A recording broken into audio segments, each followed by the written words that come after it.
Então, retornando aos nossos estudos, hoje é o primeiro encontro nosso em 2019 e já é o 25º encontro nosso aqui de estudos. Se a gente pegar uma estatística, praticamente já hoje vai completar 50 horas de estudo. Que bom, né? Além daquelas que vocês estão fazendo em casa, que eu creio que é muito superior a isso. Aqui nada mais é de que um momento que a gente tenta esclarecer algumas dúvidas e dentro daqueles aspectos que eu vejo que vai ter um ensinamento mais profundo para todos nós, então eu acabo focando um pouco mais nesse aspecto. Então nesse livro, Nos Domínios da Mediunidade, a gente retornando a ele, no final do ano passado, nós estávamos no livro Enigmas da Desobsessão, nos 2 últimos encontros. Fizemos o capítulo 4 e vamos alternando esse estudo até terminar esses livros. Já houve algumas sugestões, até porque comentamos também sobre o livro Evolução em 2 Mundos, como o André Luiz ele aborda a questão do chakra. Então ficou até como sugestão, inclusive, de vocês, que a gente pegasse à frente esse livro para a gente então aprofundar também os estudos. Nós estamos vendo a grande importância desse conhecimento, principalmente a gente unir os conhecimentos sobre o chakra, quais são as funções no chakra, como ele atua, inclusive, no nosso corpo físico, como ele atua de uma forma assim, a harmonizar toda a parte de recepção e também dispersão de energia. Mas no capítulo 19 agora, nós vamos falar sobre a parte de dominação telepática. Vamos entender um pouco o que é dessa dominação telepática, como ocorre. O capítulo ele inicia falando sobre Anésia. Anésia é uma encarnada que ela frequenta uma casa espírita e nisso ela tem uma simpatia pela própria dedicação dela aos espíritos superiores que trabalham naquela casa. E ela está no momento que ela está passando de tribulações inerente a próprio programa reencarnatório dela, junto ao esposo. Estão passando por um momento muito difícil. Então inicia o capítulo falando que ela está no momento lá que ela sorvia o fel duro da prova. Além das preocupações naturais com a educação das 3 filhas e com a assistência imprescindível à mãe dela, que estava bem adoentada já nos últimos momentos, próximo ao desencarne. Vamos falar aqui porque nós vamos perceber, vai trazer essa palavra fascinação. Vamos entender um pouco o que é a fascinação. No dicionário da língua portuguesa, como um adjetivo encantado, fascinado, encantado, exageradamente envolvido, atraído, seduzido, por ele estava fascinado com a sua inteligência. Realmente, o fascinado, o foco dele se concentra só no ponto, ele não tem mais uma visão ampla. Então ele está fascinado por aquilo, ou por aquele objeto, ou por aquela pessoa, ou pelo o comportamento, a moral daquela pessoa. A pessoa está fascinada. Uma ideia fixa, É uma ideia fixa.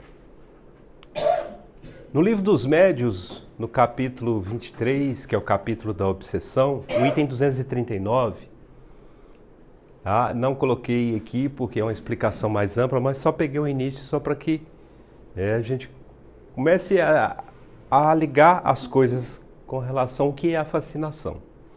Fascinação tem consequências muito mais graves. Trata-se de uma ilusão criada diretamente pelo espírito no pensamento do médium e que paralisa de certa maneira sua capacidade de julgar as comunicações.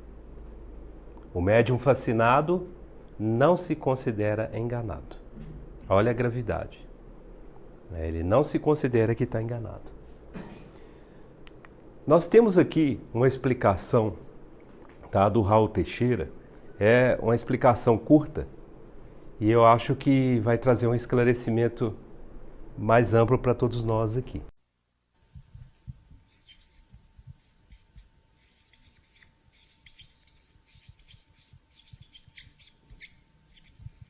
Que Allan Kardec chamou de fascinação. Nesse estágio, o fascinado sofre uma outra investida tenebrosa das entidades devastadoras. Na fascinação, a característica primordial é a supressão do discernimento. O fascinado perde a autocrítica, perde a capacidade de autoavaliar-se, perde o senso crítico. O fascinado é capaz de dizer, de falar, de escrever as coisas mais absurdas e admitir que são as coisas mais lindas.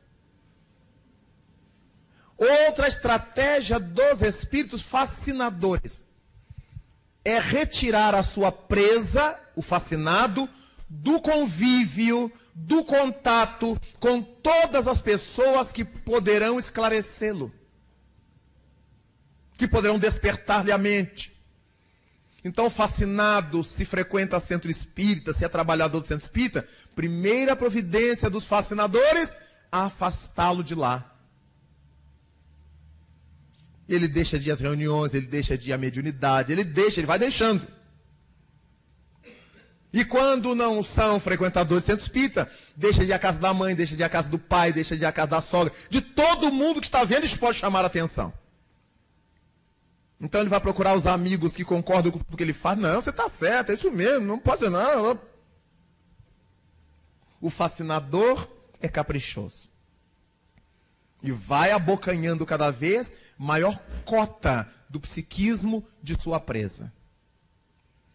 O fascinado é o indivíduo que não se admite equivocar. Quantas são as pessoas que nós conhecemos? Às vezes conhecemos, quando a gente olha para o espelho, a gente dá de cara com ela. Né? Que não admite errar.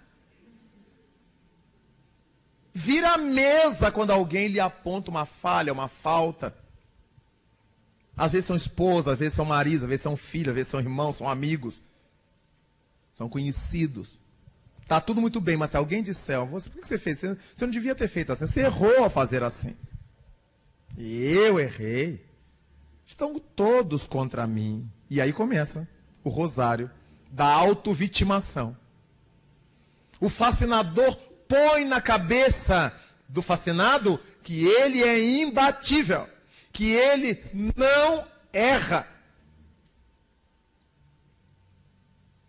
Daí a gente ler nessa literatura que tem sido publicada em muitos lugares com o nome de literatura espírita, obras terríveis, negativas, imorais, anti-espíritas, que são publicadas com todo o requinte de uma obra espírita. E o povo que adora, a gente não sabe quem é mais fascinado. Falta o senso crítico, que a fascinação matou. Quantas vezes nós nos surpreendemos arranjando 1000 desculpas para dizer que a gente não errou. A gente dá aquela volta, vai lá na Nicarágua, corre para a Noruega, vai ao Japão, para dizer que não foi a gente que errou. Quando não tem jeito de eu sair da pecha, de eu sair da responsabilidade ou da culpa, eu envolvo a terceira. Bem, eu fiz, mas eu só fiz porque fulano me falou, Beltrano me mandou, Cicrano me disse. Como você vê, eu não tenho culpa. É o fascinado. Todas as vezes que nós nos descobrirmos procurando 1000 ardis para fugir de uma responsabilidade que é nossa, nos demos conta de que é um rasgo de fascinação preocupante. Se eu me der conta disso, eu ainda estarei na obsessão simples. Porque se eu estiver mesmo fascinado, eu precisarei do socorro externo. Alguém terá que rogar por mim, que trabalhar em meu nome, que me ajudar a sair dessa loucura.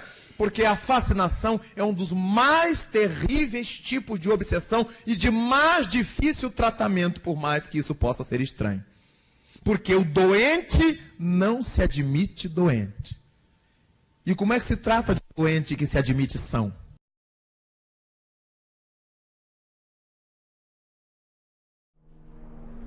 Não sei se todos conseguiram escutar, né? Na próxima nós vamos corrigir esse problema de áudio aqui. Existe um problema de comunicação, tá, com relação a esse cabo, mas, né, eu já sei como corrigir isso. Então o som ficou somente aqui do notebook. Mas o último ponto ali, né, que o Raul Teixeira, inclusive, ele dá uma ênfase, é aquele que está fascinado, né, esse processo obsessivo, ele não consegue se desvencilhar disso sozinho. Ele precisa de ajuda. E aí aqui é um ponto, né? Não existe, vamos falar assim, uma condição única, comum. Cada situação é um caso. Então nós vamos, né, ver como o mentor espiritual aqui, o Aulus, ele trata dessa situação. Então precisa ser abordado, conhecer, né, ver o que se passa para então poder tomar as medidas. Então, no caso Jovino aqui, né, é o esposo da Anésia, vivia agora então lá sobre estranha fascinação de outra mulher. Esquecera-se invigilante das obrigações no santuário doméstico. Parecia de todo desinteressado da companheira e das filhas. O Divaldo, né, eu lembro numa palestra, ele comenta, né, sobre a questão, há muitas pessoas que acha que não, encontrei minha alma gêmea. E às vezes isso ocorre muito na casa espírita. Né? Ocorre muito na casa espírita. Olha como são as coisas, como isso é arquitetado, né, por esses espíritos fascinadores. E aí a pessoa fala, não, eu casei com a pessoa errada, tenho filho, mas eles já estão adultos, eu encontrei a minha alma gêmea. E aí às vezes destrói o casamento, né, e cria, inclusive, todo um embaraço até na própria casa espírita, porque pela própria postura, pela própria conduta, né, adultério, traição, e cria aquela situação e ele se julga que está correto, que agora ele, né, encontrou, né, a pessoa certa, a pessoa que ele tem uma afinidade espiritual, que eles têm algo a se realizar junto. Então eu estou levantando esse ponto, né, porque o Divaldo, ele, numa palestra, ele deu uma ênfase nisso, para que nós estejamos vigilantes. Estejamos vigilantes. São a coisa muito ardilosa. Né? Esses espíritos fascinadores, eles vão, né, sorrateiramente criando talvez esse campo mental, né, essa atração muitas vezes de um para com o outro, né, para depois provocar, né, a separação, provocar escândalos e atingir o verdadeiro intento deles, que é muitas vezes desarmonizar, né, o grupo espírita, acaba retirando muitas vezes aquele membro que tinha, às vezes, uma participação importante, tá? Ninguém é insubstituível, mas, né, vai haver uma determinada perda por um período ali.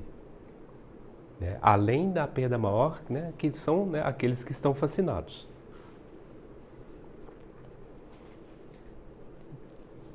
E olha, né, o que ocorre. Ela invigilante das obrigações no santuário doméstico. Nós temos que tratar, né, o nosso lar como um campo sagrado. Com respeito, mesmo que nós tenhamos conflitos ali com, né, aqueles que estão, com o esposo, com a esposa, às vezes com os filhos. Ou às vezes nós é que somos, inclusive, a desarmonia. Aí nós temos que, né, ter essa autocrítica, porque o fascinado, ele nunca se julga, né, que ele está errado. Ele é o dono da razão. Então, o primeiro ponto que nós podemos observar em nós mesmos é não admitir o erro. Eu não admiti o erro, eu não erro. Mas começou a pensar dessa forma, pede amparo, pede ajuda. E eu posso ter, inclusive, um pouco mais até de propriedade para falar sobre isso, que eu passei por situação bem semelhante a essa. Mas como eu estava aqui dentro da casa espírita, a Iracema, que talvez vai lembrar mais da situação, que ela me ajudou muito, foi muita prece, muita oração, muito amparo, né, dos irmãos do mundo espiritual, e aí eu me consegui desvencilhar. Mas eu precisei de ajuda. Precisei de ajuda. Senão sozinho, porque ali exatamente começa a ficar invigilante com relação às obrigações do santuário, né, doméstico. O lar, muitas vezes, a gente, o meu lar, mas a gente julga que não é perfeito, eu não tenho um bom relacionamento, a minha esposa não me entende, ela não compartilha meus planos futuros, ela não frequenta o mesmo credo religioso que eu, mas às vezes o mais necessitado sou eu, não é ela. Eu mesmo depois me fiz essa crítica, porque ela, foi muito tempo até ela querer vir aqui na doutrina espírita, porque ela não precisava, quem precisava era eu. O doente ali dentro do meu ambiente doméstico era eu. Não era nem ela, nem minhas filhas. Então, até admitir isso, eu estava talvez entrando num processo de fascinação. Eu me julgava muito superior a ela, a minhas filhas, porque não frequentava o mesmo credo religioso que eu. Então, essa autocrítica nós devemos ter. E jamais julgar aquele, porque se ele não compartilha os nossos mesmos anseios religiosos, às vezes as atitudes dele são muito mais cristãs que as nossas.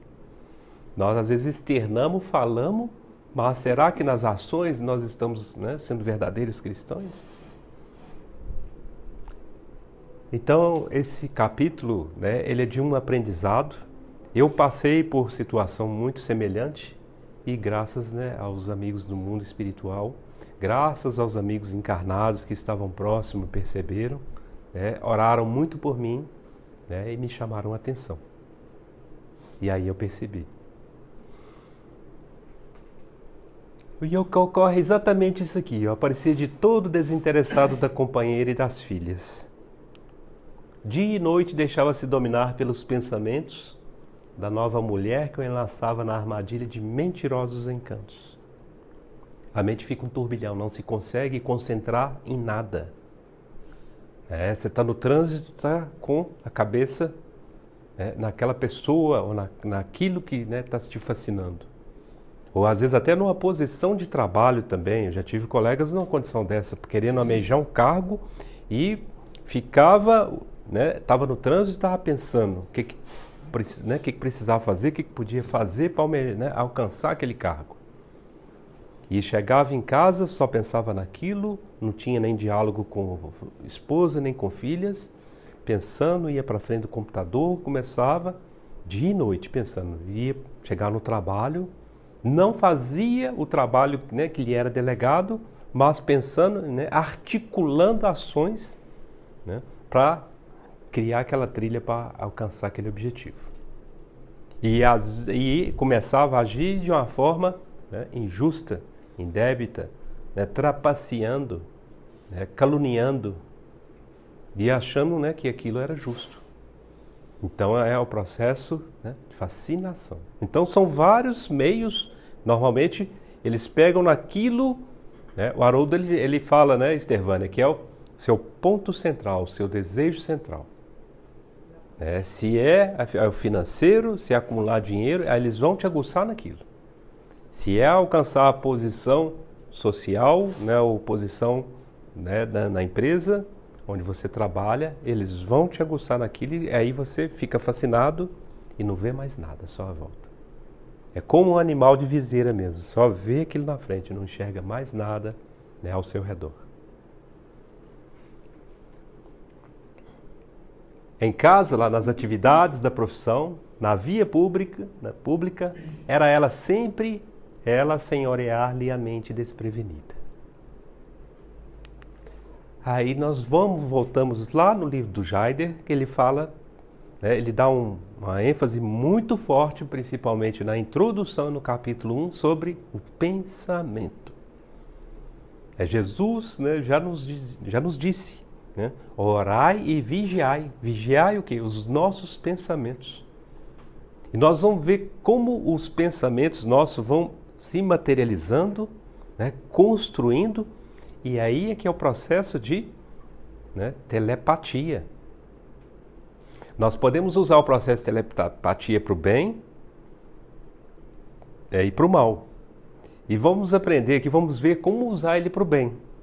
A partir do momento que começarmos, né, a trabalhar esse processo de telepatia no bem, nós podemos, inclusive, há várias formas. É o passe, por exemplo, à distância. É uma mentalização naquele que está enfermo, muitas vezes está distante, nós não temos como deslocar.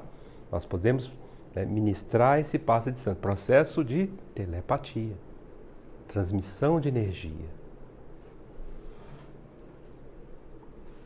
Transformara-se o mísero num obsediado autêntico sob a constante atuação da criatura que lhe anestesiava o senso de responsabilidade para consigo mesmo.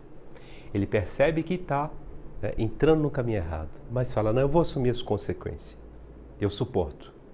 Ele sabe que é errado, mas ele insiste, ele vai. A síndrome do eu mereço. Ele vai. Mesmo sabendo, né, que pode se tornar um desastre lá na frente. Não, mas eu vou conseguir resolver. Ele se julga forte e poderoso. Nada vai me derrubar, depois eu resolvo isso. E aí vem a questão, não poderia Aulus interferir? Essa pergunta, né, é de uma mentora espiritual que acompanha a mentora espiritual da Anésia, que é a Teonília. Ela faz essa pergunta, não poderia interferir, né, interromper aquele processo? E ele, né, coloca, né, sabemos que a obsessão entre desencarnados ou encarnados sob qualquer prisma em que se mostra uma enfermidade mental, reclamando por vezes tratamento de longo curso. Um comentário com vocês aqui. Né, sem nenhuma crítica, porque talvez é o nível de conhecimento que alguns têm, tá? Até dentro da própria casa espírita, alguns credos religiosos falam, nós vamos expulsar esse espírito que está te atormentando. Chega, né, expulsa aquele espírito, retira ele, né, porque nós médios, independente, né, a mediunidade ela está presente, né, de uma determinada forma quase em todos. Né, mas o grau de mediunidade é que vai diferenciar e com que se afina o médium, a afinidade dele. Então, a mediunidade ela vai estar presente, né, em outros credos religiosos, ela está ali presente. Mesmo que eles não saibam, não conhecem a palavra mediunidade, ou já ouviram falar e conhecem e rejeitam ela porque falam, isso é de espírita, isso é da casa espírita. E não aceitam isso. Mas é mediunidade. Então, alguns conseguem realmente, né, muitas vezes, né, pela a energia que ele emite, pela, vamos falar assim, um pouco da autoridade que ele tem, até pela, vamos falar, fraqueza daquele espírito, ele consegue às vezes expulsar.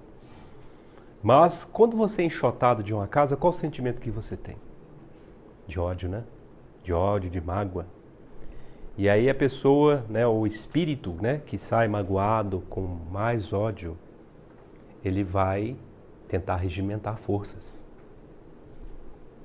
Ele não vai dar, eu vou à forra, agora eu vou à forra. Já que é assim, aí ele vai buscar, né, alguns que se afinizam com ele, ele vai procurar alguns que passaram pelo mesmo processo e aí vão juntar forças e vai vir com carga total.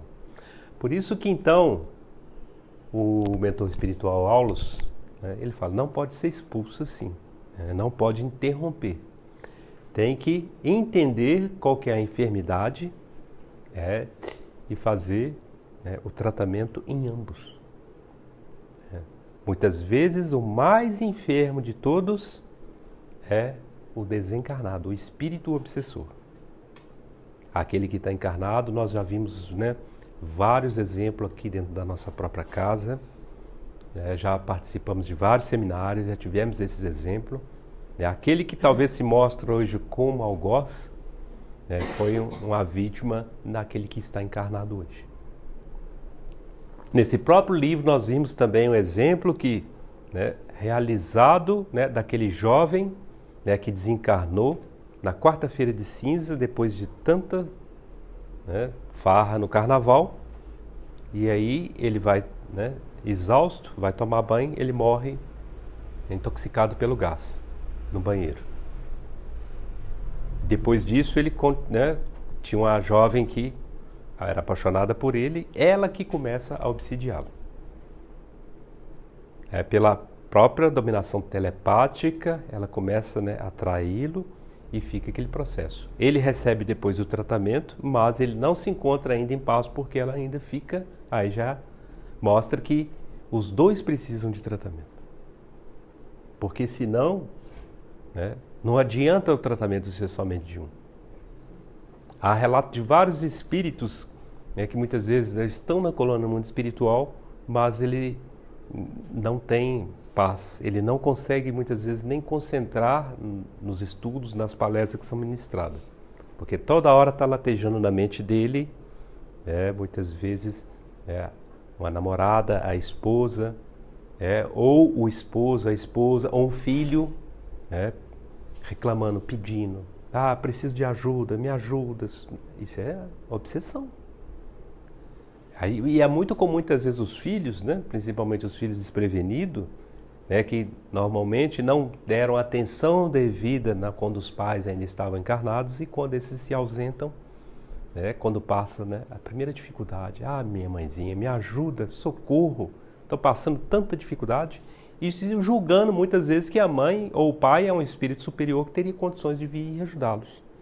E às vezes eles estão ainda, ou seja, nos processos, nos tormentos ainda do desembaraço, do desenlace, e ficam mais ainda perturbados.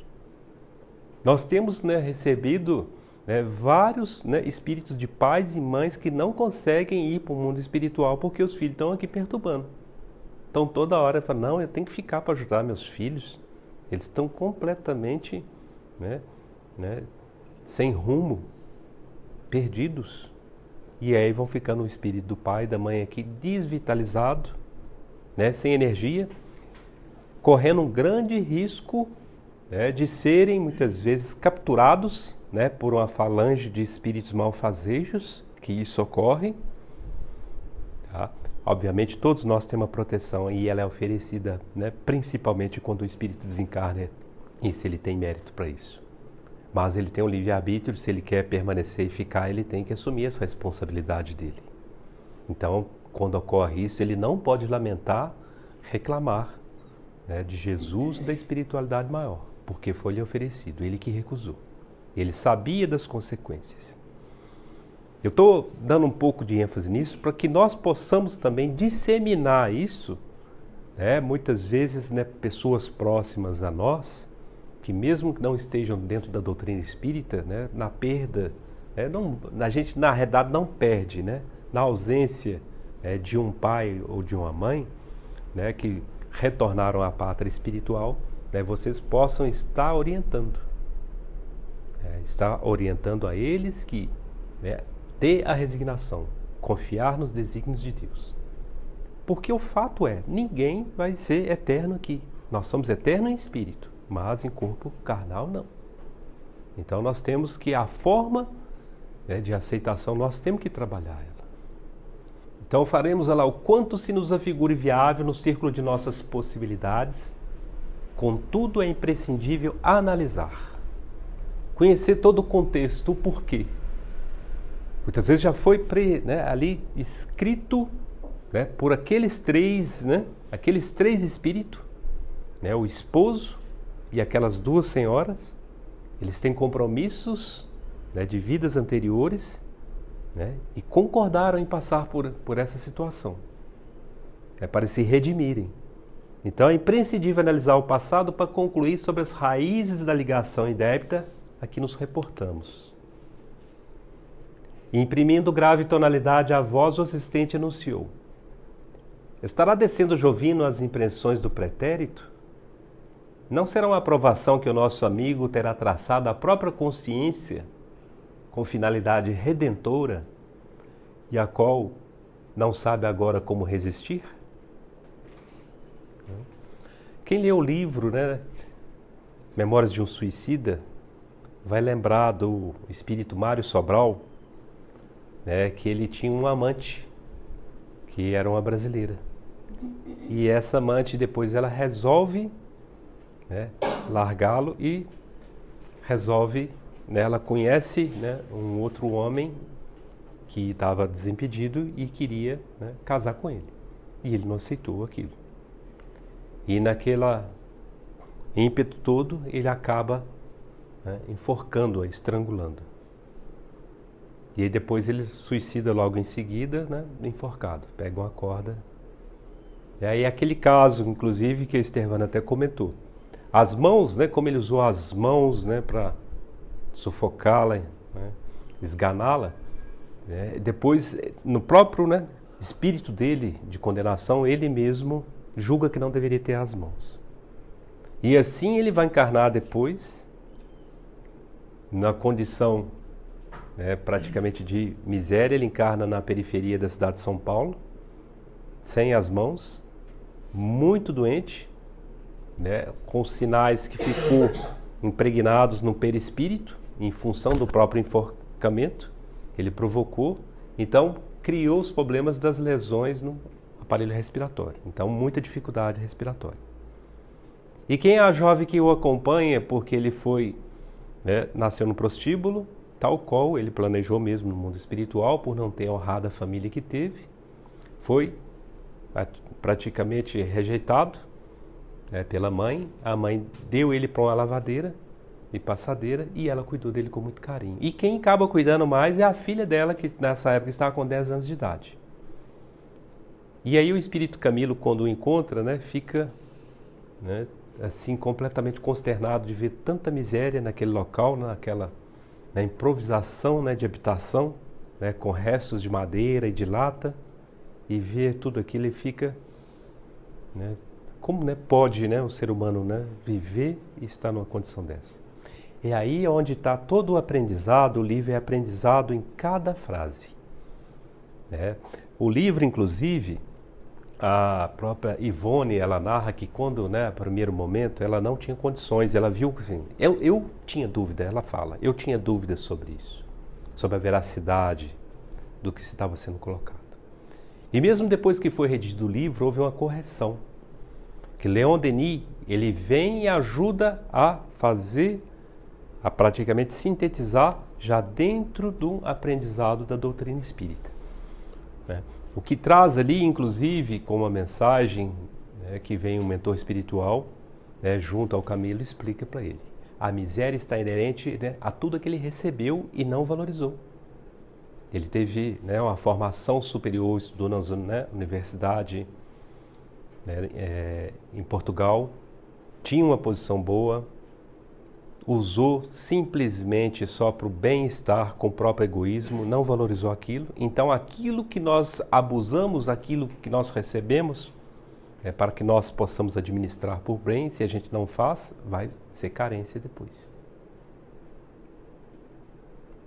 Esse é o grande aprendizado. Então, tudo aquilo que nos é delegado para administrarmos para o bem, se a gente abusa, virá em carência depois. Então, cada frase, né, cada trecho do livro é uma conotação de aprendizado para que a gente possa doutrinar, né, a nós mesmos, a tudo aquilo que nos é concedido, e valorizarmos, né, e aplicarmos sempre, né, para o bem. Ser os verdadeiros, né, administradores, né, dos bens, né, que a espiritualidade nos concede, que Jesus nos concede.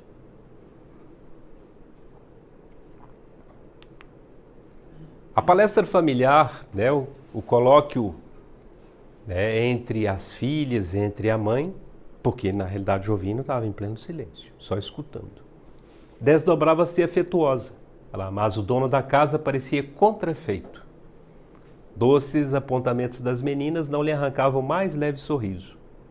Contudo, enquanto o genitor timbrava em mostrar-se aborrecido, a mãezinha se fazia mais terna e mais contente. são os sintomas. Né? São os sintomas que nós devemos estar atentos. Se isso, né, esses tipos de sintomas, se está acontecendo, não só dentro do nosso lar, mas muitas vezes dentro do ambiente de trabalho, né, nós temos que estar assim, atento a todos os acontecimentos.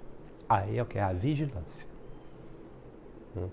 A vigilância não só dos pensamentos, mas o que se sucede à nossa volta. Terminado então o jantar, a senhora dirigiu-se à mais moça e recomendou com carinho: Márcia, minha filha, volte a vovó e espere por mim. Nossa doente não deve estar a sós. Cada trecho do livro nos traz um aprendizado.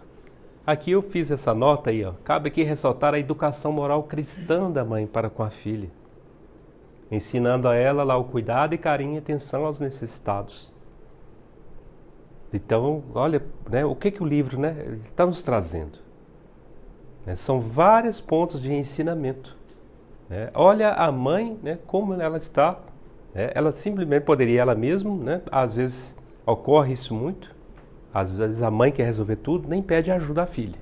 Ela está atribulada, às vezes até ainda falta um pouco, talvez, ainda de aprendizado da filha, né, há uma primeira rejeição. Não vou lá não, mãe, estou ocupado, depois eu vou. É natural, muitas vezes faz isso.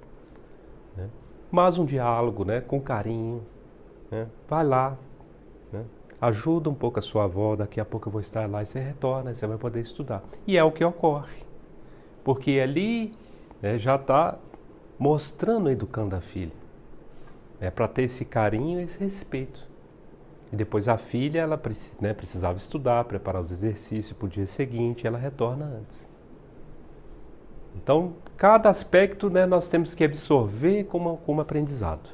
O que nós estamos passando por aqueles que, né, estão sob a nossa dependência. Sobre a nossa tutela, de nós como educador. Estamos realmente educando? Há muitas mães e pais que muitas vezes, na hora que os filhos estão em maturidade, tem um remorso muito grande no erro, né, da própria educação. No momento em que poderia ser, né, corrigido, ser cortado muitas vezes, várias regalias, não fez, e aí depois eles, né, ficam sem condições de conviver com a sociedade.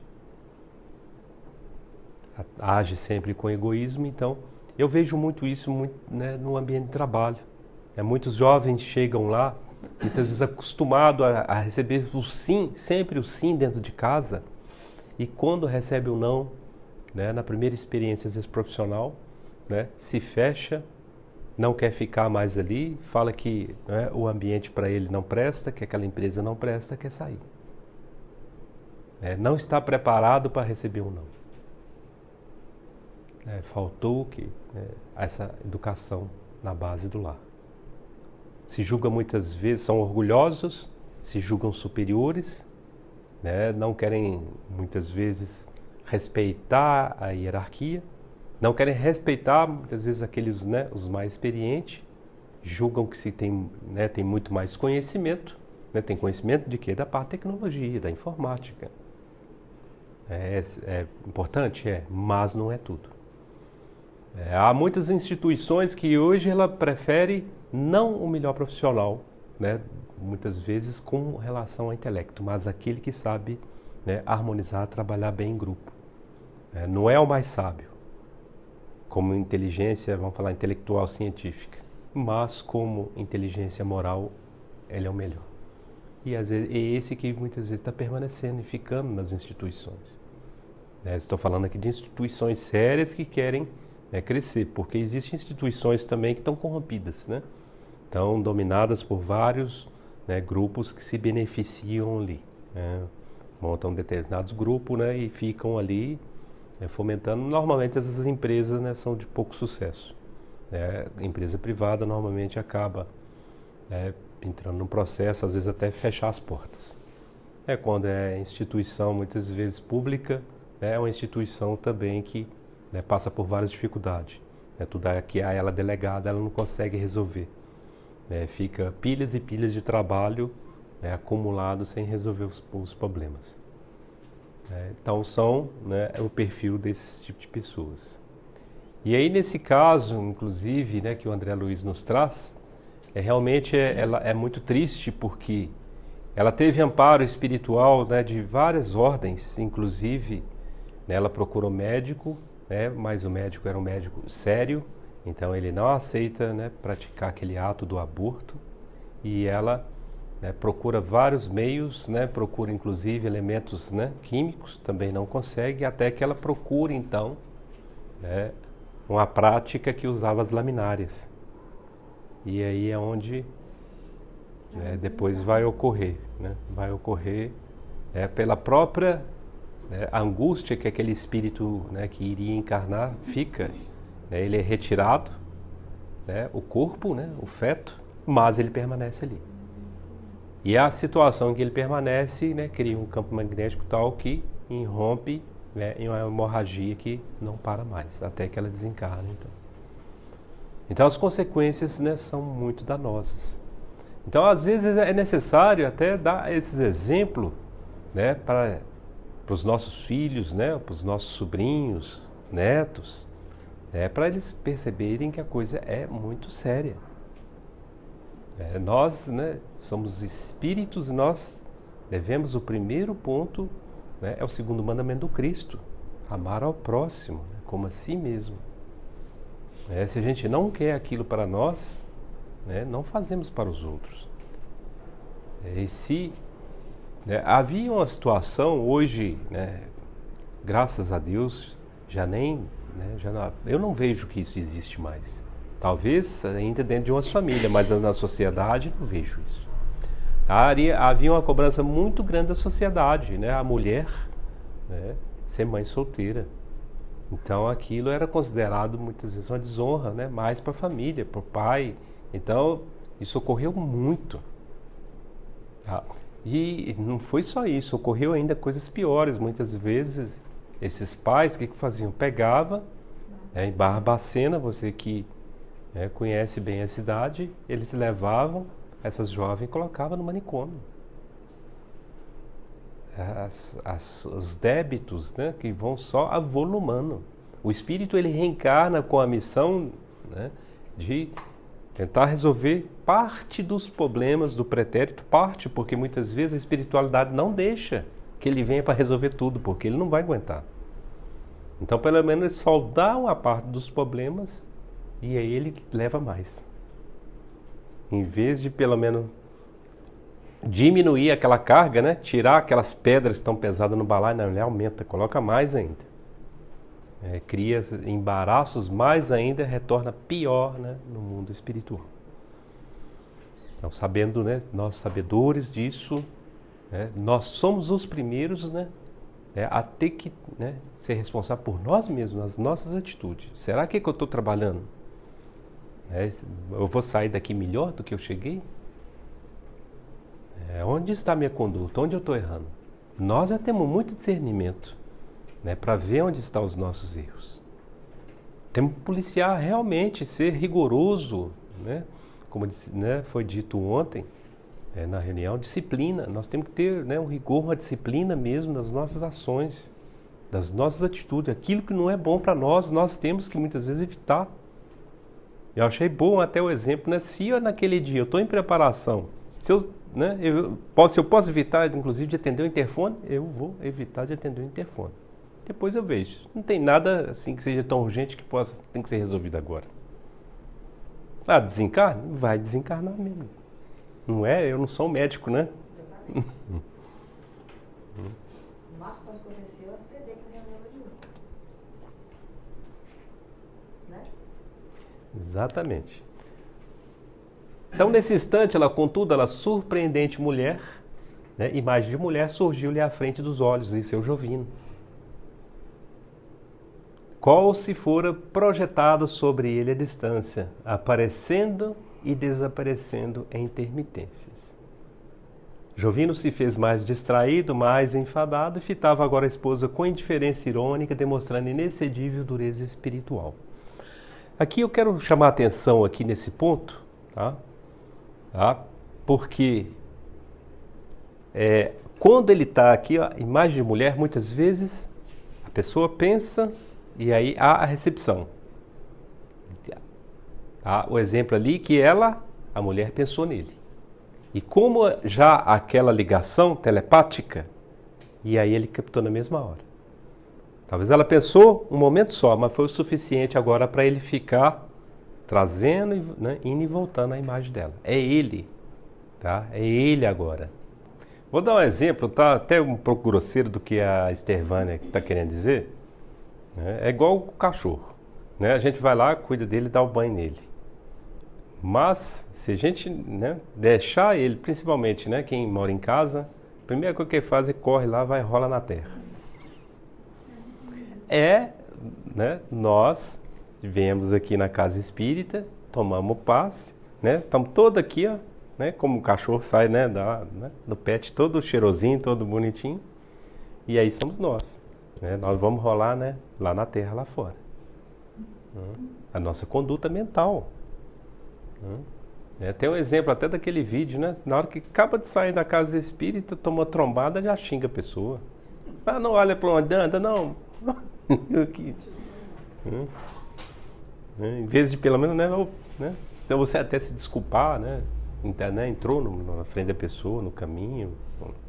Não, mas já julga que estava certo. No primeiro momento, julga que estava certo a pessoa que estava errada. Tá? Então, só como exemplo, mais ou menos é isso que, né, que Estevânia está nos trazendo. Né? Não adianta se nós não, né, tomarmos conta, né, do nosso campo mental. A autocrítica, a dose de humildade. Né? O burilamento, ou seja, é reprimir aquilo que a gente sabe que é prejudicial. A gente sabe que aquilo não nos trará, né, completude, não nos deixará feliz, vai magoar as pessoas. Né? Inclusive tem, né, um trecho que da palestra do Haroldo, ele fala exatamente sobre isso. Né? Vem uma passagem, uma questão que pergunta sobre, né, o que é preciso, né, para que a gente alcance, né, não é bem essas palavras não, mas é próximo disso, alcance uma plenitude, né, espiritual. Aí o que é preciso?